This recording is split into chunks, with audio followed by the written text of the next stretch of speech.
আমাদের দাবি যদি রাজপথে আদায় না হয় তাহলে ছাত্র জনতাকে সাথে নিয়ে সংসদ ভবনে আসবো, সেদিন পালাবার আর জায়গা পাবেন না। সে ফেসিবাদ এবং স্বৈরাচারের বীজ রোপণ করতে চায়।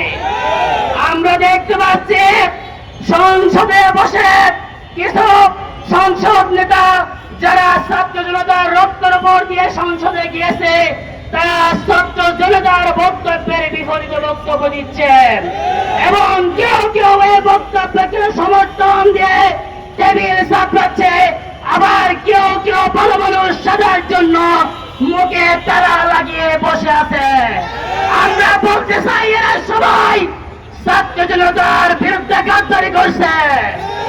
সংগ্রামে উপস্থিতি আমরা বলতে চাই যারা এরকম গাদ্দারি করছে, আপনারা ক্ষমতায় বসেছেন কিন্তু ক্ষমতায় টিকতে থাকতে পারবেন না।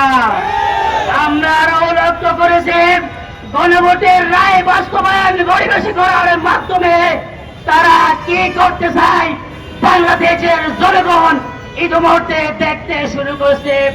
বিগত 17 বছর ধরে যারা খুন হত্যা করেছিল তাদেরকে একে একে জামিন দেওয়া হচ্ছে। বিগত 17 বছর যারা মুসলিম ছিল তাদেরকে হত্যাযোগ্য করা হচ্ছে, তাদেরকে গ্রেফতার করা হচ্ছে।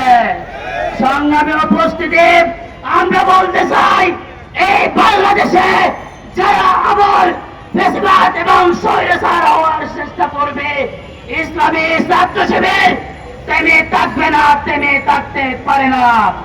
আমাদের বক্তব্যে স্পষ্ট, গণভোটের রায় বাস্তবায়ন করতে হবে। যত ধরনের প্রজ্ঞাপন আছে সব প্রজ্ঞাপন বিল আকারে উত্থাপন করতে হবে।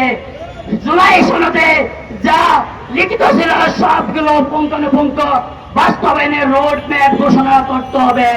আমরা বলতে চাই আমাদের দাবি যদি সংসদে আদায় হচ্ছে না, যেহেতু আমরা রাজপথে আমাদের দাবি আদায় করে ছাড়ব। আমাদের দাবি যদি রাজপথে আদায় না হয় তাহলে ছাত্র জনতাকে সাথে নিয়ে সংসদ ভবনে আসবো, সেদিন পালাবার আর জায়গা পাবেন না।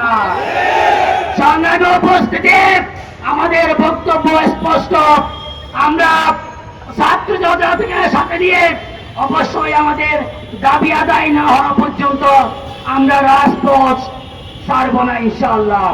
সবাইকে